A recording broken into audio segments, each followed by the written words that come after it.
सूरज की किरणें धीरे धीरे गांव के ऊपर आ रही थीं, जब राज गांव के सबसे पुराने व्यक्ति बनाम आदम अपने खेतों की ओर बढ़ रहे थे। गांव की चौधरी की सुनी खेतों में चीरे जा रहे थे और गांव वाले अपने अपने घरों से बाहर आकर उनकी मदद कर रहे थे। राज को देखकर आदम की आंखों में एक अजीब सी चमक सी थी। उसने राज से कहा, राज, तुम्हारे पुरखों ने इसी खेत में बहुत मेहनत की थी और अब तुम्हारी बारी है। राज ने हंसते हुए कहा, आदम चाचा, मुझे बहुत गर्व है कि मैं इस खेत को संजीवनी बना सकता हूँ। राज ने खुदाई की शुरुआत की और वह गहरे में खुदाई करते हुए बहुत सारे पुराने खजूरे और विभिन्न खगोलीय वस्तुएं मिली। वह खुदाई के दौरान एक बड़े ही अजीब सा एक खिलौना प्राप्त करता है। वह खिलौना किसी पुरानी युगल खुदाईगाह से लगता है जो कई सदियों से अनजाने में छुपा हुआ था। राज ने खिलौने को बाहर निकाला और देखते ही उसका मन उत्साहित हो गया। वह एक पुराने औरत और पुराने पुरुष की मूर्ति थी जो एक अजीब तरीके से एक दूसरे से मिली हुई थी।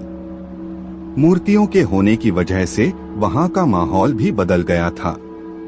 राज ने मूर्तियों को ध्यान से देखा और महसूस किया कि इस खिलौने की कहानी बहुत ही रहस्यमय और अनूठी हो सकती है। उसने खिलौने को लेकर खुदाई बंद कर दी और उसे अपने घर ले जाने का निर्णय किया। राज ने खिलौने को अपने घर में रखा और इसके बारे में अध्ययन करने लगा।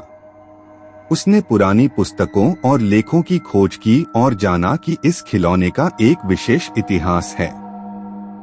खिलौने की कहानी गांव के बच्चों के बीच में फैल गई। एक दिन राज ने खिलौने को अपने लाइब्रेरी में रखते समय एक अजीब सी बात महसूस की। रात के समय खिलौने से अजीब सी आवाजें आने लगी। राज ने महसूस किया कि खिलौना किसी प्राचीन जोड़ी का आवाज सुना रहा है। आदम ने खिलौने को देखकर चमत्कारिता महसूस की। उसने खिलौने को एक खुदाई गांव के पुजारी के साथ लेकर गया और उससे पूछा, यह खिलौना किस प्राचीन युगल का है। पुजारी ने खिलौने की कहानी बताई। यह खिलौना एक पुराने युगल की कहानी को संजीवनी सा रहस्यमय रूप से रखता है। इस खिलौने में वह प्रेमी जोड़ा बंधा हुआ है और उनकी आत्मा इसमें विराजमान है। पुजारी ने कहा, इस खिलौने की कहानी यह है कि एक समय की बात है, गांव का युवक और युवती एक दूसरे से बहुत प्यार करते थे, लेकिन उनके परिवार इस समय के सामाजिक बनावट को मानते नहीं थे। उनके परिवारों ने उन्हें अलग करने का निर्णय किया और उन्हें अलग अलग गांवों में भेज दिया। दुख की बात यह है कि उनकी मृत्यु एक दूसरे के बिना हुई और उनकी आत्मा ने प्रेम और विश्वास के साथ इस खिलौने में बसने का निर्णय किया। राज ने इस कहानी को सुनकर अपनी आंखों में आंसू महसूस किए और वह जानकर हैरान हुआ कि उसका खिलौना इतनी अद्वितीय और प्रेम भरी कहानी से जुड़ा हुआ है।